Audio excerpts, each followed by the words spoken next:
রাজধানীর উত্তরায় বাংলাদেশ বিমান বাহিনীর একটি প্রশিক্ষণ বিমান মাইলস্টোন স্কুল অ্যান্ড কলেজের একটি ভবনে বিধ্বস্ত হয়েছে। এতে ভবনটিতে আগুন ধরে যায় এবং দুর্ঘটনার সময় সেখানে কোচিংয়ের ক্লাস চলছিল বলে জানা গেছে, যেখানে প্রায় 100 থেকে 150 জন শিক্ষার্থী উপস্থিত ছিল। এই ঘটনায় হতাহতের সংখ্যা বাড়ার শঙ্কা করা হচ্ছে। সোমবার দুপুরে মাইলস্টোন কলেজের একজন কর্মকর্তা এসব তথ্য জানান। উত্তরা আধুনিক মেডিকেল কলেজ হাসপাতালের জরুরি বিভাগের সামনে উপস্থিত এক কর্মকর্তা নাম প্রকাশ না করার শর্তে বলেন, এখানে আমাদের কয়েকজন শিক্ষার্থী চিকিৎসাধীন রয়েছে।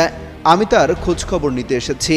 যে ভবনটিতে বিমান বিধ্বস্ত হয় এবং সেখানে 2য় থেকে 5ম শ্রেণীর শিক্ষার্থীদের ক্লাস হতো।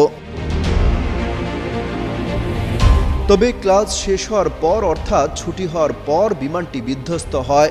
আর এটা ওইটা না, কাপড় ধোয়ার একটাই সলিউশন, চাকা অল ইন ওয়ান।